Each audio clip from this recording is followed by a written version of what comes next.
जय श्री राम। जय हनुमान। मंगलवार व्रत भगवान हनुमान जी को समर्पित एक पवित्र व्रत है, जिसे विशेष रूप से उनके आशीर्वाद और जीवन में शक्ति, साहस और सफलता प्राप्त करने के लिए रखा जाता है। ये व्रत हर मंगलवार को किया जाता है और इसे करने से व्यक्ति के सभी कष्ट, भय और रोग समाप्त हो जाते हैं। ये व्रत करने से भक्त पर हनुमान जी की कृपा बनी रहती है और सभी संकट दूर हो जाते हैं। हनुमान जी को रक्षक देवता माना जाता है। इस व्रत को करने से व्यक्ति पर कोई भी नकारात्मक शक्ति या शत्रु प्रभाव नहीं डाल पाते। ये व्रत करने से रक्त और त्वचा संबंधी रोग, विशेष रूप से मंगल दोष से उत्पन्न होने वाली समस्याएं समाप्त हो जाती हैं। इस व्रत को करने से धन संबंधी समस्याएं दूर होती हैं और आर्थिक समृद्धि प्राप्त होती है। जिन लोगों की कुंडली में मंगल ग्रह अशुभ होता है, उनके लिए ये व्रत अत्यंत लाभकारी होता है। ये व्रत करने से व्यक्ति को मानसिक शांति, आत्मबल और शारीरिक शक्ति प्राप्त होती है।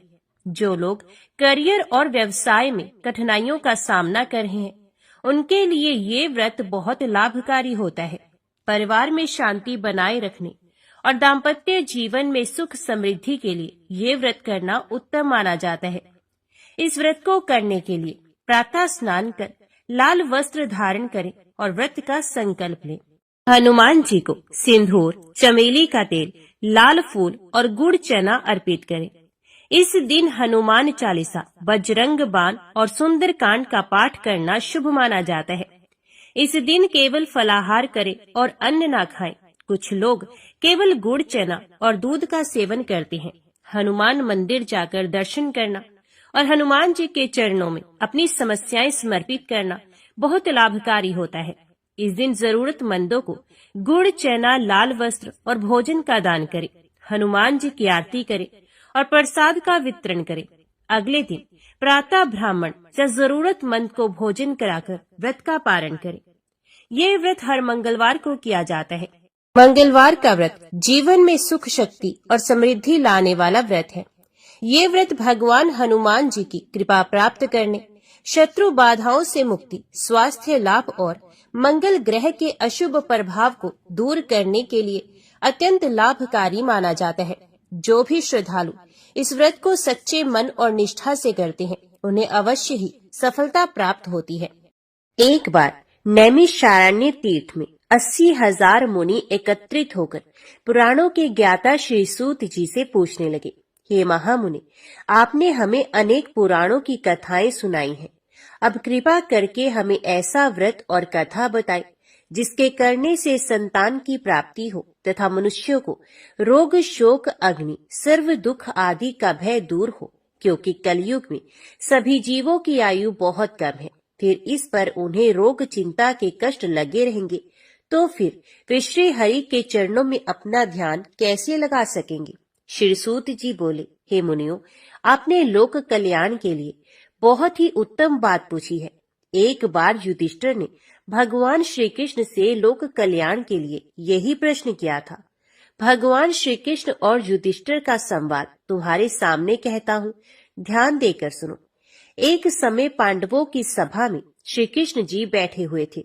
तब युधिष्ठिर ने भगवान श्री कृष्ण से प्रश्न किया, हे प्रभु नंदनंद गोविंद, आपने मेरे लिए अनेकों कथाएं सुनाई हैं। आज कृपा करके ऐसा व्रत या कथा सुनाएं जिसके करने से मनुष्य को रोग, चिंता का भय समाप्त हो और उसको पुत्र की प्राप्ति हो। हे प्रभु, बिना पुत्र के जीवन व्यर्थ है। पुत्र के बिना मनुष्य नरकगामी होता है। पुत्र के बिना मनुष्य पितृ ऋण से छुटकारा नहीं पा सकता और ना ही उसका पुनग नामक नरक से उद्धार हो सकता है। अतः पुत्रदायक व्रत बतलाए। श्री कृष्ण भगवान बोले, हे राजन, मैं एक प्राचीन इतिहास सुनाता हूँ, आप उसे ध्यान पूर्वक सुनो। कुंडलपुर नामक एक नगर था। उसमें नंदा नामक एक ब्राह्मण रहता था। भगवान की कृपा से उसके पास सब कुछ था, फिर भी वे बहुत दुखी था। इसका कारण ये था कि ब्राह्मण की स्त्री सुनंदा के कोई संतान नहीं थी। सुनंदा पतिव्रता थी, भक्ति पूर्वक श्री हनुमान जी की आराधना करती थी। मंगलवार के दिन व्रत करके अंत में भोजन बनाकर हनुमान जी का भोग लगाने के बाद स्वयं भोजन करती थी।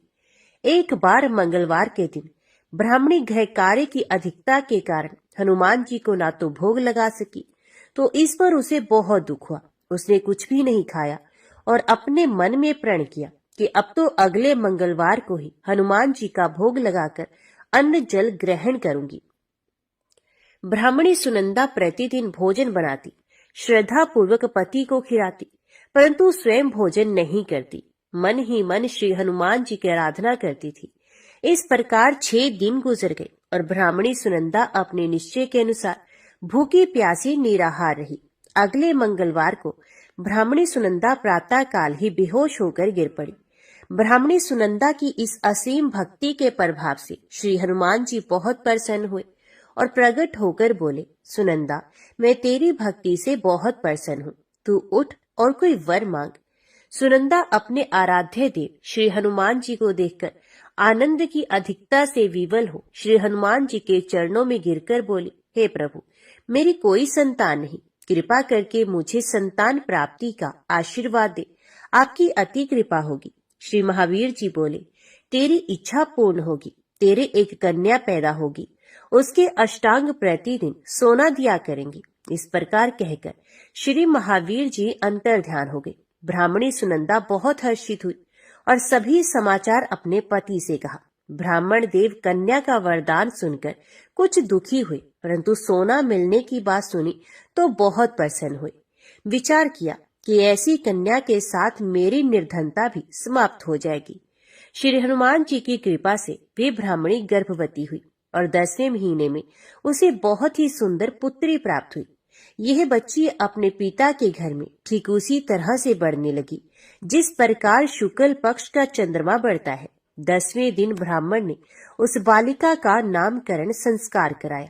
उसके कुल पुरोहित ने उस बालिका का नाम रत्नावली रखा, क्योंकि यह कन्या सोना प्रदान किया करती थी। इस कन्या ने पूर्व जन्म में बड़े ही विधान से मंगल देव का व्रत किया था। रत्नावली का अष्टांग बहुत सा सोना देता था। उस सोने से नंदा ब्राह्मण बहुत ही धनवान हो गया। अब ब्राह्मणी भी बहुत अभिमान करने लगी। समय बीतता रहा। अब रत्नावली 10 वर्ष की हो चुकी थी। एक दिन जब नंदा ब्राह्मण पर संचित था, तब सुनंदा ने अपने पति से कहा, मेरी पुत्री रत्नावली विवाह के योग्य हो गई है, अतः आप कोई सुंदर तथा योग्य वर देकर इसका विवाह कर दे। ये सुनकर ब्राह्मण बोला, अभी तो रत्नावली बहुत छोटी है। तब ब्राह्मणी बोली, शास्त्रों की आज्ञा है कि कन्या 8वें वर्ष में गौरी, 9 वर्ष में रोहिणी, 10वें वर्ष में कन्या, इसके पश्चात रजस्वला हो जाती है।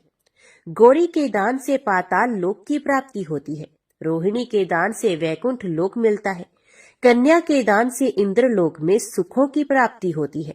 अगर हे पतिदेव रजस्वला का दान किया जाता है तो घोर नरक की प्राप्ति होती है।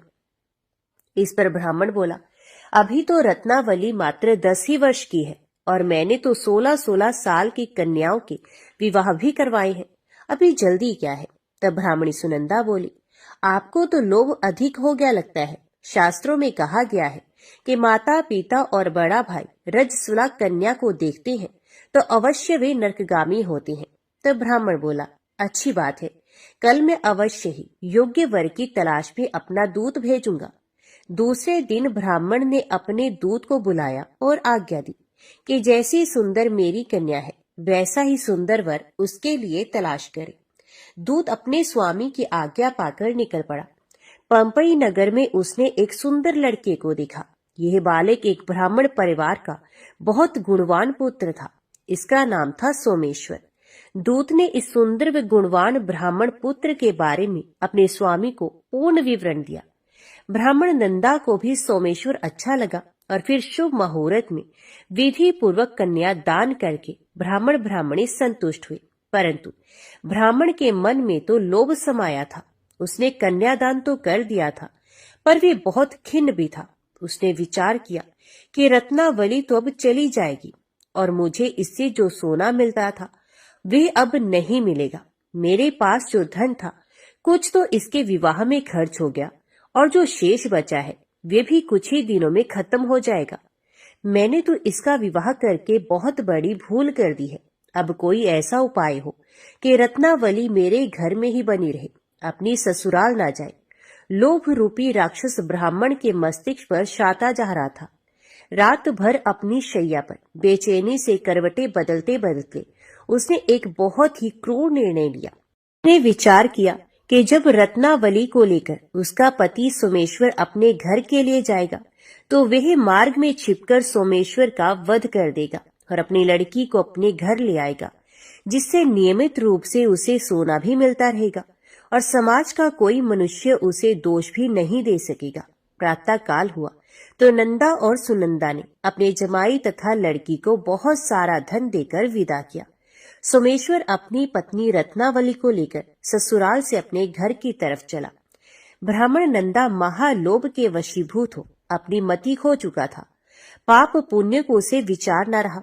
उसने भयानक क्रूर निर्णय को कार्य रूप देने के लिए उसने अपने दूत को मार्ग में अपने जमाई का वध करने के लिए भेज दिया था, ताकि रत्नावली से प्राप्त होने वाला सोना उसे हमेशा मिलता रहे और वो कभी निर्धन ना हो। ब्राह्मण के दूत ने अपने स्वामी की आज्ञा का पालन करते हुए उसके जमाई सोमेश्वर का मार्ग में ही वध कर दिया। समाचार प्राप्त कर ब्राह्मण नंदा मार्ग में पहुंचा और रुदन करती अपनी पुत्री रत्नावली से बोला, हे पुत्री, मार्ग में लुटेरों ने तेरे पति का वध कर दिया। भगवान की इच्छा के आगे किसी का कोई वश नहीं चलता। अब तू घर चल, वहां पर ही रहकर शेष जीवन व्यतीत करना। जो भाग्य में लिखा है वही होगा। अपने पति की अकाल मृत्यु से रत्नावली बहुत दुखी हुई। करुण क्रंदन व रुदन करते हुए अपने पिता से बोली, हे पिताजी, इस संसार में जिस स्त्री का पति नहीं उसका जीना व्यर्थ है। मैं अपने पति के साथ ही अपने शरीर को जला दूंगी और सती होकर अपने इस जन्म को माता पिता के नाम को तथा सास ससुर के यश को सार्थक करूंगी। ब्राह्मण नंदा अपनी पुत्री रत्नावली के वचनों को सुनकर बहुत दुखी हुआ। विचार करने लगा, मैंने व्यर्थ ही जमाई वध का पाप अपने सर लिया। रत्नावली तो उसके पीछे अपने प्राण तक देने को तैयार है। मेरा तो दोनों तरफ से मरण हो गया। धन तो अब मिलेगा नहीं। जमाई वध के पाप के फलस्वरूप यम यातना भी भुगतनी पड़ेगी। ये सोचकर वे बहुत खिन्न हुआ। सोमेश्वर की चिता बनाएगी। रत्नावली सती होने की इच्छा से अपने पति का सर अपनी गोद में रखकर चिता में बैठ गई। जैसे ही सोमेश्वर की चिता को अग्नि लगाएगी, वैसे ही प्रसन्न हो मंगल देव वहां प्रकट हुए और बोले, हे रत्नावली, मैं तेरी पति भक्ति से बहुत प्रसन्न हूँ, तू वर मांग। रत्नावली ने अपने पति का जीवन दान मांगा। तब मंगल देव बोले, रत्नावली, तेरा पति अजर अमर है, ये महाविद्वान भी होगा और इसके अतिरिक्त तेरी जो इच्छा हो वर मांग। तब रत्नावली बोली, हे ग्रहों के स्वामी, यदि आप मुझ पर प्रसन्न हैं तो मुझे यह वरदान दीजिए कि जो भी मनुष्य मंगलवार के दिन प्रातःकाल लाल पुष्प लाल चंदन से पूजा करके आपका स्मरण करे, उसको रोग व्याधि ना हो, स्वजनों का कभी वियोग ना हो, सर्प अग्नि तथा शत्रुओं का भय ना रहे। जो स्त्री मंगलवार का व्रत करे वे कभी विधवा ना हो। मंगल देव तथास्तु कहकर अंतर ध्यान हो गए। सोमेश्वर मंगल देव की कृपा से जीवित हो उठा। रत्नावली अपने पति को पुनः प्राप्त कर बहुत प्रसन्न हुई और मंगल देव का व्रत प्रत्येक मंगलवार को करके व्रतराज और मंगल देव की कृपा से इस लोक में सुख ऐश्वर्य को भोगते हुए अंत में अपने पति के साथ स्वर्गलोक को चले गए। सब प्रेम से बोलो, राम भक्त हनुमान की जय। अब सुनिए मंगलवार व्रत की एक दूसरी कथा। एक ब्राह्मण दंपत्ति के कोई संतान नहीं थी, जिसके कारण पति पत्नी दुखी थे। वे ब्राह्मण हनुमान जी की पूजा हेतु वन में चला गया।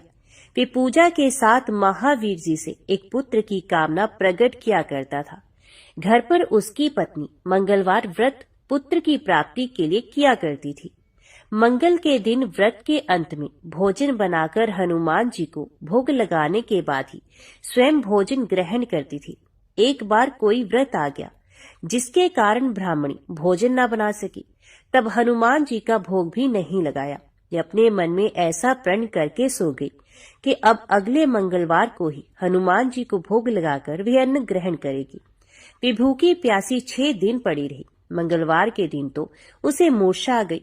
तब हनुमान जी उसकी लगन और निष्ठा को देखकर अति प्रसन्न हुए उन्होंने उसे दर्शन दिए और कहा, मैं तुमसे अति प्रसन्न हूँ। मैं तुझको एक सुंदर बालक देता हूँ जो तेरी बहुत सेवा किया करेगा।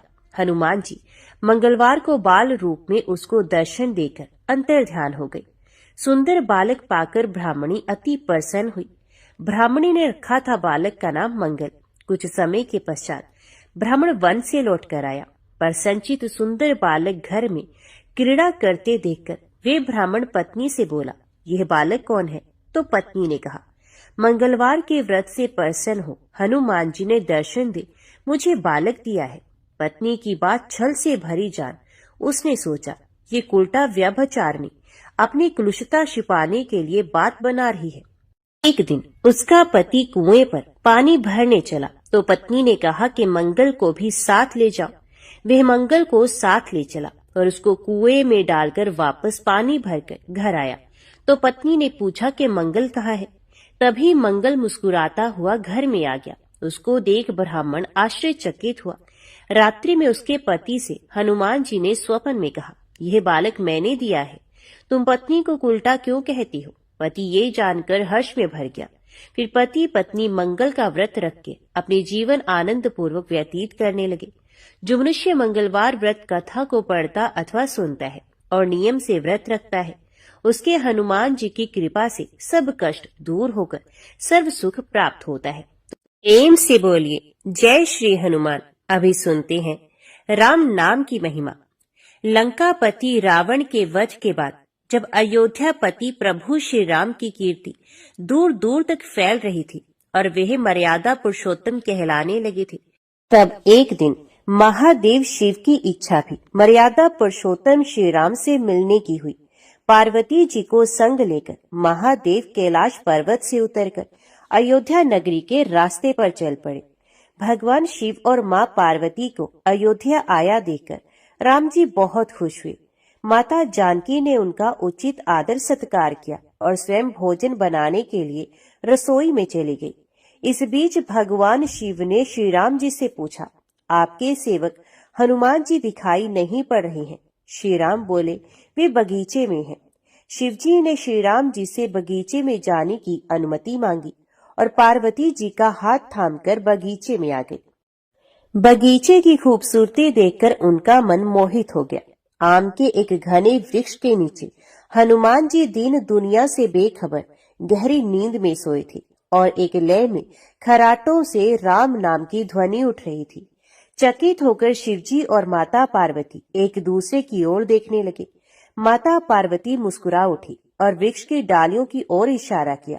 राम नाम सुनकर पेड़ की डालियां भी झूमने लगी थी और इनके बीच से भी राम नाम उच्चारित हो रहा था। शिवजी इस राम नाम की धुन में मस्त मगन होकर खुद भी राम नाम कहकर नाचने लगे। माता पार्वती जी ने भी अपने पति का अनुसरण किया और अपने कोमल पैर थिरकाने लगी। शिवजी और पार्वती जी के नृत्य से ऐसी झनकार उठी कि स्वर्गलोक के देवता गण भी आकर्षित होकर बगीचे में आ गए और राम नाम की धुन में सभी मस्त हो गए। माता जानकी भोजन तैयार करके प्रतीक्षा करती थी, परंतु संध्या घिरने तक भी अतिथि नहीं पधारे। तब अपने देवर लक्ष्मण जी को बगीचे में भेजा। लक्ष्मण जी तो स्वयं को श्री राम का सेवक ही मानते थे, अतः बगीचे में आकर जब उन्होंने धरती पर स्वर्ग का नजारा देखा तो खुद भी राम नाम की धुन में झूम उठे। महल में माता जानकी परेशान हो रही थी कि अभी तक भोजन ग्रहण करने कोई भी क्यों नहीं आया। उन्होंने श्री राम जी से कहा, भोजन ठंडा हो रहा है, चलिए हम ही जाकर बगीचे में से सभी को ले आए। तब राम जी बगीचे में गए तो वहां राम नाम की धूम मची हुई थी। हनुमान जी गहरी नींद में सोए हुए थे और उनके खराटों से अभी तक राम नाम निकल रहा था। श्री राम भाव विवल हो उठे। राम जी ने हनुमान जी को नींद से जगाया और प्रेम से उनकी तरफ निहारने लगे। हनुमान जी प्रभु को आया देख शीघ्रता से उठकर खड़े हुए। नृत्य की सभा भंग हो गई। शिवजी खुले कंठ से हनुमान जी की राम भक्ति की सराहना करने लगे। हनुमान जी सकुचाए लेकिन मन ही मन खुश हो रहे थे। श्री सिया राम ने भोजन करने का आग्रह भगवान शिवजी से किया। सभी लोग महल में भोजन करने के लिए चल पड़े। माता जानकी भोजन परोसने लगी। हनुमान जी को भी श्री राम जी ने पंक्ति में बैठने का आदेश दिया। हनुमान जी बैठ तो गए, परंतु आदत ऐसी थी कि राम जी के भोजन करने से उपरांत ही सभी लोग भोजन करते थे। आज श्री राम के आदेश से पहले भोजन करना पड़ रहा था। माता जानकी हनुमान जी को भोजन परोसती जा रही थी, पर हनुमान जी का पेट भर ही नहीं रहा था। सीता जी कुछ समय तक उन्हें भोजन परोसती रही, फिर समझ गई इस तरह से तो हनुमान जी का पेट नहीं भरेगा। उन्होंने तुलसी के एक पत्ते पर राम नाम लिखा और भोजन के साथ हनुमान जी को परोस दिया। तुलसी पत्र खाते ही हनुमान जी को संतुष्टि मिली और वे भोजन खाकर उठ खड़े हुए। भगवान शिव शंकर ने प्रसन्न होकर हनुमान जी को आशीर्वाद दिया कि आपकी राम भक्ति युगों युगों तक याद की जाएगी और आप संकट मोचन कहलाएंगे। तो सब प्रेम से बोलो, संकट मोचन महाबली हनुमान जी की जय। महादेव जी को एक बार बिना कारण के किसी को प्रणाम करते देखकर पार्वती जी ने पूछा, आप किसको प्रणाम करते रहते हैं? शिव जी ने अपनी धर्म पत्नी पार्वती जी से कहा कि हे देवी, जो व्यक्ति एक बार राम कहता है उसे मैं 3 बार प्रणाम करता हूँ। पार्वती जी ने एक बार शिव जी से पूछा, आप शमशान में क्यों जाते हैं और ये चीता की भस्म शरीर पर क्यों लगाते हैं? उसी समय शिवजी पार्वती जी को शमशान में ले गए। वहां एक शव अंतिम संस्कार के लिए लाया गया था। लोग राम नाम सत्य है कहते हुए शव को ला रहे थे। शिवजी ने कहा कि देखो पार्वती, इस शमशान की ओर जब लोग आते हैं तो राम नाम का स्मरण करते हुए आते हैं, और इस शव के निमित्त से कई लोगों के मुख से मेरा अति प्रिय दिव्य राम नाम निकलता है। उसी को सुनने में शमशान में आता हूँ और इतने लोगों के मुख से राम नाम का जप करवाने में निमित्त बनने वाले इस शव का मैं सम्मान करता हूँ, प्रणाम करता हूँ और अग्नि में जलने के बाद उसकी भस्म को अपने शरीर पर लगा लेता हूँ। राम नाम बुलवाने वाले के प्रति मुझे इतना प्रेम है। एक बार शिवजी कैलाश पर पहुंचे और पार्वती जी से भोजन मांगा। पार्वती जी विष्णु सहस्त्रनाम का पाठ कर रही थी। पार्वती जी ने कहा, अभी पाठ पूरा नहीं हुआ, कृपया थोड़ी देर प्रतीक्षा कीजिए। शिव जी ने कहा कि इसमें तो समय और श्रम दोनों लगेंगे। संत लोग जिस तरह से सहस्त्रनाम को छोटा कर लेते हैं और नित्य जपते हैं, वैसा उपाय कर लो। पार्वती जी ने पूछा, वो उपाय कैसे करते हैं? मैंने सुनना चाहती हूँ। शिव जी ने बताया, केवल एक बार राम कह लो, तुम्हें सहस्त्र नाम भगवान के 1000 नाम लेने का फल मिल जाएगा। एक राम नाम 1000 दिव्य नामों के समान है। पार्वती जी ने वैसा ही किया। इसलिए प्रयास पूर्वक स्वयं भी राम नाम जपते रहना चाहिए और दूसरों को भी प्रेरित करके राम नाम जपना चाहिए। इससे अपना और दूसरों का तुरंत कल्याण हो जाता है। यही सबसे सुलभ और अचूक उपाय है। इसलिए हमारे देश में प्रणाम राम राम कहकर किया जाता है। आइए अब सुनते हैं बिल्व वृक्ष की महिमा। एक बार नारद जी ने भोलेनाथ जी की स्तुति करके पूछा कि हे प्रभु, आपको प्रसन्न करने के लिए सबसे उत्तम और सुलभ साधन क्या है? हे त्रिलोकीनाथ, आप तो निर्विकार और निष्काम हैं। आप सहज ही प्रसन्न हो जाते हैं। फिर भी मेरे जानने की इच्छा है कि आपको क्या प्रिय है। तब शिव जी बोले, नारद जी, वैसे तो मुझे भक्त के भाव सबसे प्रिय हैं। फिर भी आपने पूछा है तो मैं बताता हूँ। मुझे जल के साथ साथ बिल्व पत्र बहुत प्रिय है। जो अखंड बिल्व पत्र मुझे श्रद्धा से अर्पित करते हैं, मैं उन्हें अपने लोक में स्थान देता हूँ। नारद जी भगवान शंकर और माता पार्वती की वंदना करके अपने लोक को चले गए और उनके जाने के पश्चात पार्वती जी ने शिव जी से पूछा कि हे प्रभु, मेरी यह जानने की बड़ी तीव्र इच्छा हो रही है कि आपको बेल पत्र इतने प्रिय क्यों हैं। कृपया करके मेरी जिज्ञासा को शांत कीजिए। तब शिव जी बोले, हे शिवे, बिल्व के पत्ते मेरी जटा के समान है। उसका त्रिपत्र यानी 3 पत्ते ऋग्वेद, यजुर्वेद और सामवेद है। शाखाएं समस्त शास्त्र का स्वरूप है। बिलपत्र को आप पृथ्वी का कल्प वृक्ष समझे, जो ब्रह्मा, विष्णु और शिव स्वरूप है। हे पार्वती, स्वयं महालक्ष्मी जी ने शैल पर्वत पर बिल्व वृक्ष के रूप में जन्म लिया था। इस कारण भी बिल्व का वृक्ष मेरे लिए अति प्रिय है। महालक्ष्मी जी ने बिल्व का रूप धरा। यह सुनकर पार्वती जी को कौतूहल हुआ और पार्वती जी ने कौतूहल से उपजी जिज्ञासा को रोक न पाई और उन्होंने पूछा कि हे महादेव, देवी लक्ष्मी ने आखिर बिल्व वृक्ष का रूप क्यों लिया? आप ये कथा विस्तार से कहें। तब भोलेनाथ ने देवी पार्वती जी को कथा सुनाना आरंभ किया। हे देवी, सतयुग में ज्योति रूप में मेरे अंश का रामेश्वर लिंग था। ब्रह्मा आदि देवों ने उसका विधिवत पूजन अर्चन किया था। इसका परिणाम ये हुआ कि मेरे अनुग्रह से वाणी देवी सबकी प्रिय हो गई। वे भगवान विष्णु को सतत प्रिय हो गई। वे मेरे प्रभाव से भगवान केशव के मन में वाग्देवी के लिए जितनी प्रीति उत्पन्न हुई, वे स्वयं लक्ष्मी जी को नहीं भाई। लक्ष्मी देवी का श्रीहरि के प्रति मन में कुछ दुराव पैदा हो गया। वे चिंतित और रुष्ट होकर चुपचाप परम उत्तम श्रीशैल पर्वत पर चली गई। वहां उन्होंने तप करने का निश्चय किया और उत्तम स्थान का चयन करने लगी। महालक्ष्मी ने उत्तम स्थान का निश्चय करके मेरे लिंग विग्रह की उग्र तपस्या प्रारंभ की। उनकी तपस्या कठोरतम होती जा रही थी। हे परमेश्वरी, कुछ समय के बाद महालक्ष्मी जी ने मेरे लिंग विग्रह से थोड़ा ऊर्ध्व में एक वृक्ष का रूप धारण कर लिया। अपने पत्तों और पुष्पों द्वारा निरंतर मेरा पूजन करने लगी। इस तरह महालक्ष्मी जी ने लाखों वर्ष तक घोर आराधना की। अंततः उन्हें मेरा अनुग्रह प्राप्त हुआ। मैं वहां प्रकट हुआ और देवी से इस घोर तप की आकांक्षा पूछकर वर देने को तैयार हुआ। महालक्ष्मी जी ने मांगा कि श्रीहरि के हृदय में मेरे भाव से वाग्देवी के लिए जो स्नेह हुआ है वे समाप्त हो जाए। तब शिव जी बोले, मैंने महालक्ष्मी जी को समझाया, श्रीहरि के हृदय में आपके अतिरिक्त किसी और के लिए कोई प्रेम नहीं है। वाग्देवी के प्रति उनका प्रेम नहीं अपितु श्रद्धा है। ये सुनकर लक्ष्मी जी प्रसन्न हो गई और पुनः श्री विष्णु के हृदय में स्थित होकर निरंतर उनके साथ विहार करने लगी। हे पार्वती, महालक्ष्मी के हृदय का एक बड़ा विकार इस प्रकार दूर हो गया। इस कारण हरि प्रिया उसी वृक्ष के रूप में सर्वदा अतिशय भक्ति से भरकर यत्न पूर्वक मेरी पूजा करने लगी। हे पार्वती, इसी कारण बिल्व का वृक्ष, पत्ते, फूल आदि मुझे बहुत प्रिय है। मैं निर्जन स्थान में बिल्व वृक्ष का आश्रय लेकर रहता हूँ।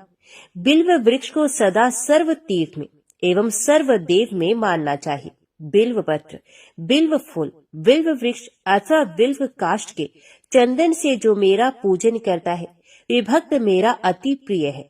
बिल्व वृक्ष को शिव के समान ही समझो। वह मेरा शरीर है। जो बिल पर चंद्र से मेरा नाम अंकित करके मुझे अर्पण करता है, मैं उसे सभी पापों से मुक्त करके अपने लोक में स्थान देता हूँ। तो हे देवी, उस व्यक्ति को स्वयं लक्ष्मी जी भी नमस्कार करती हैं, जो मेरा पूजन करते हैं। जो बिल्व मूल में प्राण छोड़ता है, उसका रुद्र देह प्राप्त होता है और ऐसे मनुष्य पर सदैव ही माता लक्ष्मी की कृपा बनी रहती है और साथ ही साथ भगवान नारायण की कृपा भी उन पर सदैव बनी रहती है। तो सब प्रेम से बोलिए, भगवान शिव और माता पार्वती की जय। आइए अब सुनते हैं मंगलवार को सुनी जाने वाली मंगला गौरी माता की पौराणिक व्रत कथा।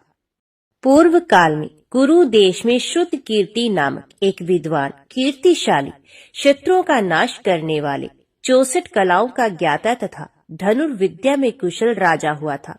पुत्र के अतिरिक्त अन्य सभी शुभ चीजें उस राजा के पास थी।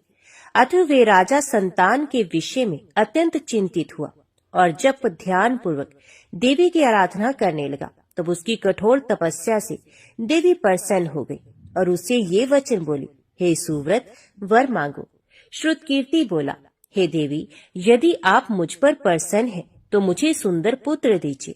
हे देवी, आपकी कृपा से अन्य किसी भी वस्तु का अभाव नहीं है। उसका ये वचन सुनकर पवित्र मुस्कान वाली देवी ने कहा, हे राजन, तुमने अत्यंत दुर्लभ वर मांगा है, फिर भी कृपावश मैं तुम्हें अवश्य दूंगी। किंतु हे राजेंद्र, सुनिए, यदि परम गुणी पुत्र चाहते हो तो वह केवल 16 वर्ष तक ही जीवित रहेगा, और यदि रूप तथा विद्या से विहीन पुत्र चाहते हो तो दीर्घजीवी होगा। देवी का ये वचन सुनकर राजा चिंतित हो गए और पुनः अपनी पत्नी से परामर्श करके उसने गुणवान तथा सभी शुभ लक्षणों से संपन्न 16 वर्ष की आयु वाला पुत्र मांगा। तब देवी ने भक्ति संपन्न राजा से कहा, हे नृपनंदन, मेरे मंदिर के द्वार पर एक आम का वृक्ष है, उसका एक फल लाकर मेरी आज्ञा से अपनी भार्या को उसे भक्षण करने हेतु प्रदान करो, जिससे वे शीघ्र ही गर्भ धारण करेगी, इसमें संदेह नहीं। प्रसन्न होकर राजा ने वैसा ही किया और उसकी पत्नी ने गर्भ धारण किया। 10वें महीने में उसने देवतुल्य सुंदर पुत्र को जन्म दिया। तब हर्ष तथा शोक से युक्त राजा ने बालक का जात कर्म आदि संस्कार किया और शिव का स्मरण करते हुए उसका नाम चिरायु रखा। इसके बाद पुत्र ने 16 वर्ष के होने पर पत्नी सहित राजा चिंता में पड़ गई और वे विचार करने लगा कि यह पुत्र बड़े कष्ट से प्राप्त हुआ है और मैं इसकी दुखद मृत्यु अपने ही सामने कैसे देख सकूंगा। ऐसा विचार करके राजा ने पुत्र को उसके मामा के साथ काशी भेज दिया। प्रस्थान के समय राजा की पत्नी ने अपने भाई से कहा कि कार्पटिक का वेश धारण करके आप मेरे पुत्र को काशी ले जाइए। मैंने भगवान मृत्युंजय से पूर्व में पुत्र के लिए प्रार्थना की थी और कहा था कि हे विश्वेश्वर, आप जगतपति की यात्रा के लिए मैं उस पुत्र को अवश्य भेजूंगी, अतः आप मेरे पुत्र को आज ही ले जाइए और सावधानी पूर्वक इसकी रक्षा कीजिएगा। अपनी बहन की ये बात सुनकर भांजे के साथ वे मामा चल पड़ा। कई दिनों तक चलते चलते वे आनंद नामक एक नगर में पहुंचा। वहां सभी प्रकार की समृद्धियों से संपन्न वीरसेन नाम वाला राजा रहता था। उस राजा की एक सर्व लक्षण संपन्न युवा अवस्था प्राप्त मनोहर तथा रूप लावण्यमयी मंगला गौरी नामक कन्या थी। सभी उपमानों को तुच्छ करके सौंदर्य अभिवृद्धि को प्राप्त वह कन्या किसी समय सखियों के साथ नगर के उपवन में क्रीड़ा करने के लिए गई हुई थी। उसी समय वह चिरायु तथा उसका मामा वे दोनों भी वहां पहुंच गए और उन कन्याओं को देखने की लालसा से वहीं विश्राम करने लगे। इसी बीच विनोद पूर्वक क्रीड़ा करती हुई उन कन्याओं में से किसी एक ने कुपित होकर राजकुमारी को रांड कहा। तब उस अशुभ वचन को सुनकर राजकुमारी ने कहा, तुम अनुचित बात क्यों बोल रही हो? मेरे कुल में तो इस प्रकार की कोई नहीं है। मंगला गौरी की कृपा से तथा उनके व्रत के प्रभाव से विवाह के समय जिसके सर पर मेरे हाथ से अक्षत पड़ेंगे, हे सखी, वह यदि अल्प आयु वाला भी होगा तो भी चिरंजीवी हो जाएगा। इसके बाद वह सभी कन्याएं अपने अपने घर को चलेगी। उसी दिन राजकुमारी का विवाह था। बालिक देश के दृढ़ धर्मा नामक राजा के सुकेतु नाम वाले पुत्र के साथ उसका विवाह निश्चित किया गया था। वह सुकेतु विद्याहीन, कुरूप तथा बहरा था। तब सुकेतु के साथ आए हुए उन लोगों ने विचार किया कि इस समय कोई दूसरा श्रेष्ठ वर ले जाना चाहिए और विवाह संपन्न हो जाने के बाद वहां सुकेतु पहुंच जाए। उन लोगों ने चिरायु के मामा के पास जाकर याचना की कि आप इस बालक को हमें दे दीजिए, जिससे हमारा कार्य सिद्ध हो जाए। इस पृथ्वी पर परोपकार के समान दूसरा कोई धर्म नहीं। उनकी बात सुनकर चिरायु का मामा मन ही मन बहुत प्रसन्न हुआ, क्योंकि इसने उपवन में पहले ही कन्या मंगला गौरी की बात सुन ली थी। फिर भी उसने एक बार कहा कि आप लोग इसे किस लिए मांग रहे हैं? कार्य की सिद्धि हेतु वस्त्र, अलंकार आदि मांगे जाते हैं, वर तो कहीं भी नहीं मांगा जाता। तथापि आप लोगों का सम्मान रखने के लिए मैं इसे दे रहा हूँ। इसके बाद चिरायु को वहां ले जाकर उन लोगों ने विवाह संपन्न कराया। सप्तपदी आदि के हो जाने पर रात्रि में शिव पार्वती की प्रतिमा के समक्ष उस चिरायु ने हर्ष युक्त होकर मंगला गौरी के साथ शयन किया। उसी दिन चिरायु के 16 वर्ष पूर्ण हो चुके थे और अर्धरात्रि में साक्षात काल सर्प रूप में वहां आ गया। इसी बीच संयोगवश राजकुमारी जाग गई। उसने उस महासर्प को वहां देखा और वे भय से व्याकुल होकर कांपने लगी। तभी उस कन्या ने धैर्य धारण 16 उपचारों से सर्प की पूजा की और पीने के लिए उसे दूध दिया। उसने दीनता भरी वाणी में उस सर्प की प्रार्थना तथा स्तुति की। मंगला गौरी प्रार्थना करने लगी कि मैं उत्तम व्रत को करूंगी, जिससे मेरे पति जीवित रहे। ये जिस तरह से चिरकाल तक जीवित रहे, अब वैसा ही कीजिए। इतने में सर्प वहां स्थित एक कमंडलू में प्रवेश कर गया। उस मंगला गौरी ने अपने कंचुकी से उस कमंडलू का मुंह बांध दिया। इसी बीच उसका पति अंगड़ाई लेकर जाग गया और अपनी पत्नी से बोला, हे प्रिय, मुझे भूख लगी है। तब वह अपनी माता के पास जाकर खीर, लड्डू आदि ले आई और उसके द्वारा दिए गए भोजन पदार्थ को उसने प्रसन्न मन होकर खाया। भोजन के पश्चात हाथ धोते समय उसके हाथ से अंगूठी गिर पड़ी। तांबूल खाकर वह पुण्य सो गया। इसके बाद मंगला गौरी कमंडलू को फेंकने के लिए जाने लगी। विधि की कैसी गति है कि उस कमंडलू में से बाहर की ओर जगमग करती हुई हार कांति को देखकर वे आश्चर्यचकित हो गई। घट में स्थित उस हार को उसने अपने कंठ में धारण किया। इसके बाद कुछ रात शेष रहते ही चिरायु का मामा आकर उसे ले गया। इसके बाद वर पक्ष के लोग सुकेतु को वहां ले आए। उसे देख मंगला गौरी ने कहा कि यह मेरा पति नहीं है। तब उन सभी ने उससे कहा, हे शुभे, तुम ये क्या बोल रही हो? यहाँ तुम्हारा कोई परिचायक हो तो उसे हम लोगों को बताओ। मंगला गौरी बोली, जिसने रात्रि में 9 रत्नों से बनी अंगूठी दी है, उसकी अंगुली में इसे डालकर परिचायक निशानी देख लो। मेरे पति ने रात्रि में मुझे जो हार दिया था उसके रत्नों का समुदाय कैसा है, बात को यह बताए। ये तो कोई अन्य ही है। इसके अतिरिक्त रात्रि में आम सींचते समय उनका पैर कुमकुम से लिप्त हो गया था। वह मेरी जांघ पर अभी विद्यमान है। उसे आप लोग शीघ्र देख लें। साथ ही रात में परस्पर भाषण तथा भोजन आदि जो कुछ किया गया था उसे भी ये बता दे।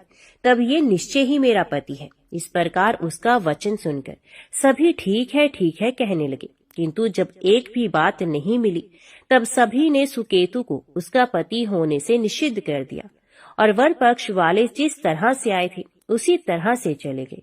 उसके बाद अपने वंश को बढ़ाने वाले महान यश से संपन्न तथा परम मनस्वी मंगला गौरी के पिता ने अन्न पान आदि का सत्र चलाया। उन्होंने वर पक्ष का वृत्तांत कानों कान सुन लिया कि स्वरूप से कुरूप होने के कारण लोगों के द्वारा किसी अन्य को वर के रूप में आदर पूर्वक लाया गया था। तब उन्होंने अपनी कन्या को पर्दे के भीतर बिठा दिया।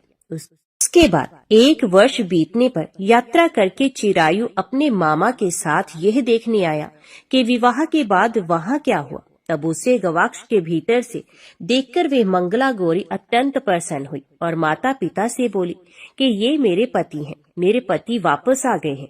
राजा ने अपने सहजनों को बुलाकर पूर्व में कहे गए सभी परिचायकों को निशानी को देखकर मंद मुस्कान वाली अपनी कन्या चिरायु को सौंप दी। राजा ने शिष्ट जनों को साथ लेकर विवाह का उत्सव कराया। इसके बाद राजा वीरसेन ने वस्त्र आभूषण आदि सेना, घोड़े, रथ और अन्य भी बहुत सी सामग्रियां देकर उन्हें विदा किया। उसके बाद कुल को आनंदित करने वाला वह चिरायु पत्नी तथा मामा को साथ लेकर सेना के साथ अपने नगर पहुंचा। लोगों के मुख से उसे आया हुआ सुनकर उसके माता पिता को विश्वास नहीं हुआ। उन्होंने सोचा कि प्रारब्ध अन्यथा कैसे हो सकता है। इतने में वह अपने माता पिता के पास आ गया और स्नेह से परिपूर्ण वह चिरायु भक्ति पूर्वक उनके चरणों में गिर पड़ा। तब अपने पुत्र का मस्तक सूंघकर उन दोनों ने परम आनंद प्राप्त किया। पुत्र वधू मंगला गौरी ने भी सास ससुर को प्रणाम किया। तब सास उसे अपनी गोद में बिठाकर सारा वृत्तांत शीघ्रता पूर्वक पूछने लगी। हे महामुने, तब पुत्र वधू ने भी मंगला गौरी के उत्तम व्रत महात्म्य तथा जो कुछ घटित हुआ था वे सब वृत्तांत सुनाया। प्रेम से बोलिए मंगला गौरी माता की जय। बहुत समय पहले की बात है। किसी गांव में एक बुढ़िया रहती थी। वे मंगल देव को अपना इष्ट मानती थी। मंगलवार के दिन वे ना तो घर लीपती थी, ना ही धरती खोदा करती थी। हर मंगलवार को वे मंगल देव का व्रत रखती थी। उसका एक पुत्र था जो मंगलवार के दिन ही पैदा हुआ था, इसलिए वे उसे मांगलिया कहकर पुकारा करती थी।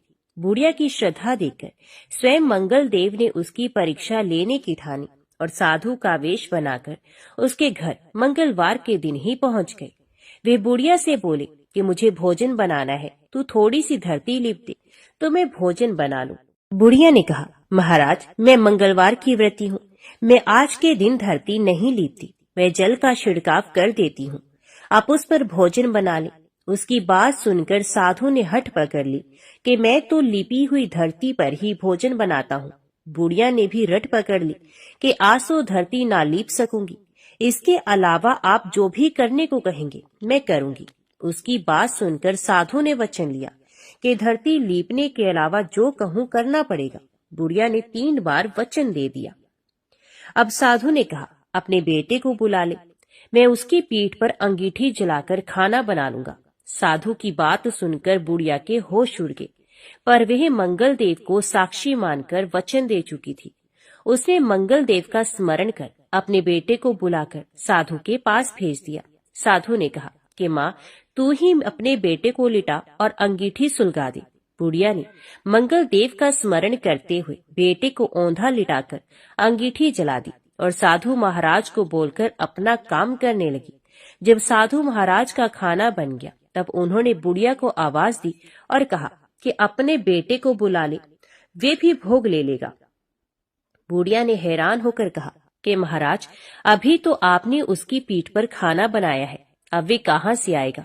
अब कृपया भोजन ग्रहण करें और जहाँ जाना हो चले जाएं, मुझे और दुखी ना करें। साधु ने हट पकड़ ली कि अपने बेटे को आवाज दी। साधु की बात सुनकर बुढ़िया ने जैसे ही कहा, मांगलिया ओ मांगलिया, उसका बेटा दौड़ता हुआ आ गया। बेटे को देखकर बुढ़िया चकित हो गई। तब साधु महाराज ने कहा, माँ, तेरा व्रत सफल हो गया। तेरे अपने इष्ट देव में अटल श्रद्धा है, इसलिए आज के बाद वे हर तरह से तेरी रक्षा करेंगे। तुझे कभी भी कोई कष्ट नहीं होगा।